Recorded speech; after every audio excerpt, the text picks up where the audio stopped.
we're going to release mid-trap. So pretty much the same as releasing rhomboids, because it's a superficial layer of the rhomboid in between the shoulder blades. So we only want to do one side at a time. If your NKT practitioner told you a bilateral, then you would do them both at the same time. But this is just a unilateral, so only one side. So you're going to take whatever side your NKT practitioner told you to do. I'm going to demo on my right. I'm going to take the ball, the tune-up ball, and keep it in its bag, because then I can slightly hold and move it if I need to. So you're going to place the ball in between the shoulder blades. You're going to roll around until you find that edge of that shoulder blade or scapula. Okay, you're going to find a trigger point. The test that we did for that mid-trapezius is your straight arm down. So that's the same thing you're going to do while you're releasing it. So you can take your other arm that you're not releasing of that side and put behind your head. So we're going to find that mid-trap, find a trigger point or a tender spot, and you're going to gently roll your shoulder back, placing your thumb back into the floor, making sure nothing else is tense. Okay, we just want our feet, our lower back to be at neutral, so we don't want to press it and we don't want to arch it, so we want to find a nice neutral spine. You're going to keep your head nice and straight. You can even give your head a little bit of traction or pull with that other arm, and let that arm be nice and comfortable to the side so you're not feeling any pull or pinch in that side. If that doesn't work, place a pillow, okay, or a yoga block or something underneath your head, but you want to keep your spine nice and neutral. Pressing the elbow and the wrist into the floor. I'll move over a little bit so you can get a little bit more of a better picture.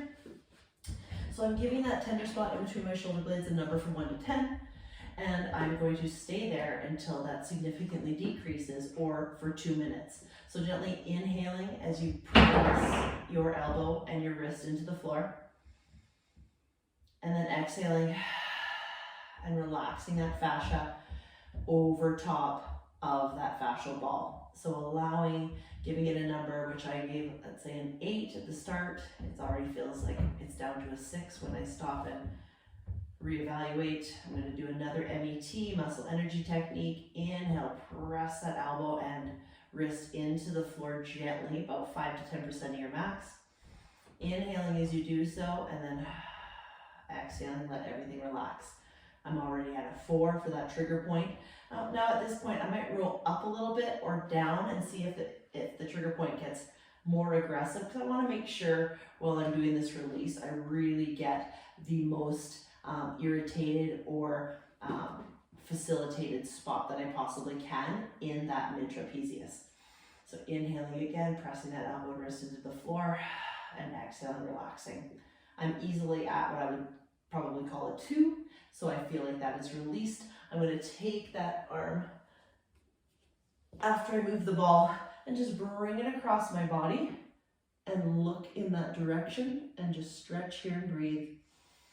Inhaling into the stretch, and then exhale, just let your body relax. Just give it a little bit more of a release while you're there. And then you would go and activate whatever muscle your NKT practitioner told you to activate in this series or steps. We're going to do a mid-trap release with the ball on the wall. So I'm going to find usually a corner, and I'm going to take the ball, one ball, keep it in its tune-up bag, and I'm going to throw it over my shoulder. I'm going to find that place in between my shoulder blade or on the edge of my scapula. I'm going to do one side at a time. So I'm just going to move that ball, get a good hold on it, right in between that shoulder blade, maybe a little bit lower. I'm going to find that spot. So you don't really have to lean into it. You want a nice neutral spine, so you don't want to be tucking. You want to be open and just find that spot. It's easier on the floor.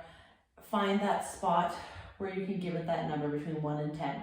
You're going to push your arm. Okay, that's why I like to have, because a lot of people have more range of motion than just here. So I like to use the corner of the wall. So you're going to press into or through that corner of the wall.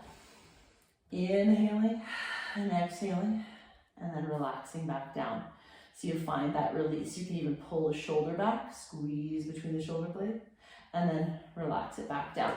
So easier to find and to really get that trigger point, but if you have an oversensitive mid-trap, or anywhere in your back at the rhomboids. Sometimes it's easier to start here on the wall than it is to do on the floor, but they're both very beneficial ways, just making sure that one of the best ways to release a trigger point or a muscle adhesion is with a contraction of that muscle or a contraction of the opposite muscle. So you can contract your pec and then relax as well. That would also help release that mid-trap muscle. Okay, you can even use your serratus muscles and your lats, pull them down, inhaling as you do so, exhale, relax. That might actually open up that muscle and give it more of an intense feeling, but you'll get a deeper trigger point release if you do an MET with a breath and then exhale, relax.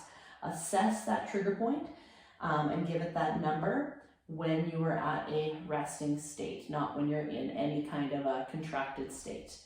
Rest here for 2 minutes or release for 2 minutes with a couple activations each way, and then reassess after that number's dropped significantly. You can then go on and activate the muscle that your NKT practitioner told you to activate that is a pair of this group.